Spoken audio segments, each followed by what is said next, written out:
Make a date with Reverend Dr. Ebenezer Markwei at 6 a.m. from Monday to Saturday on Graphic Online via Facebook and YouTube as he expounds on matters of faith. Graphic Online, truth and accuracy every day.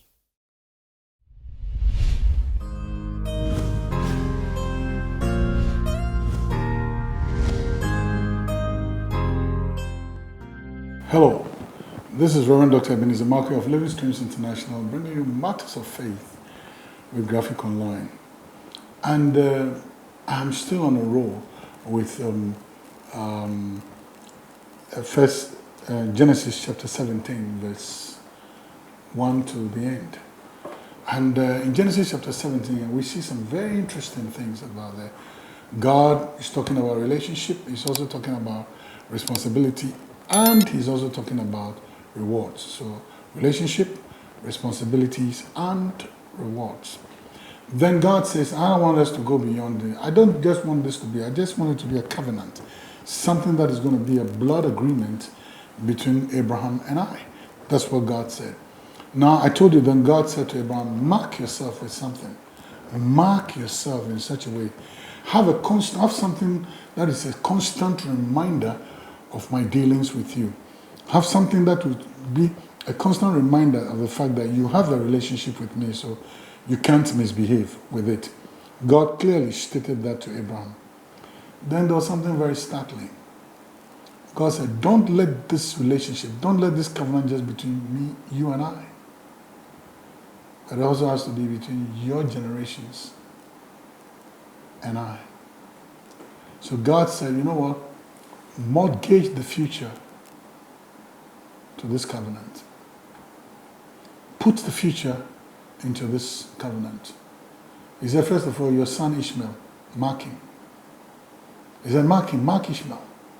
And then he said, generations after you, mark them. So what God was saying to Abraham, I don't want you to walk this road and then after you, it is a closure. You're not going to be the end of this relationship. Generations after you. You know one thing?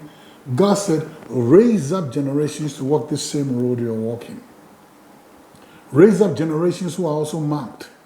Raise up generations who are also very much aware of their relationship with me.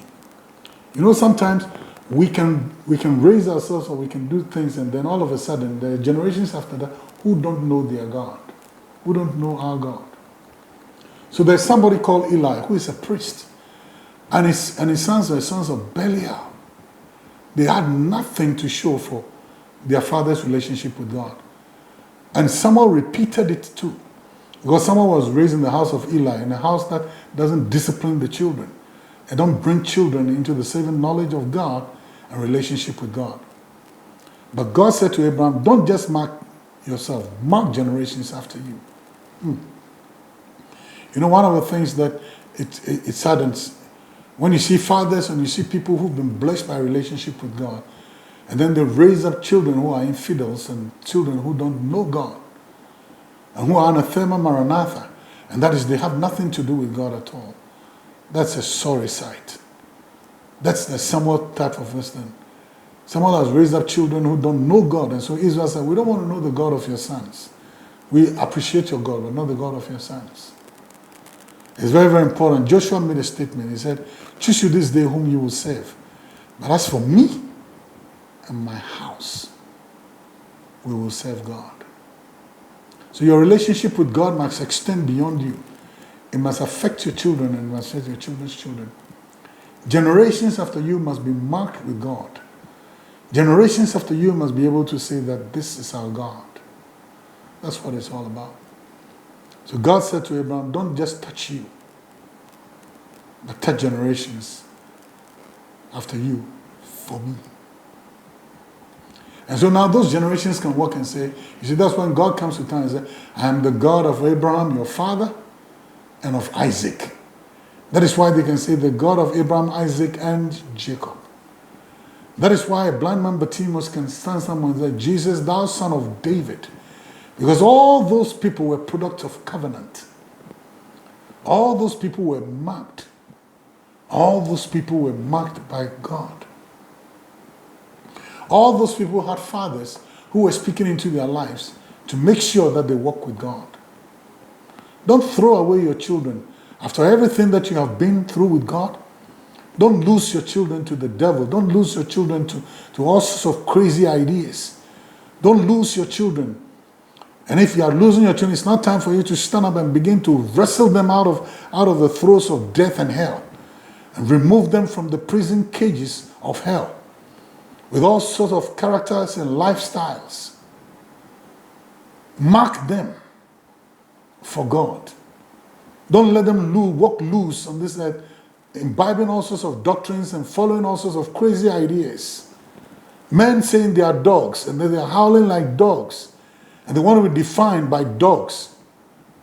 Raise up your children properly. That is what God said about Abraham. He said, I know Abraham. Abraham will raise up his children properly. Why? Because Abraham is ready to take the knife and circumcise his children. Place a mark on them.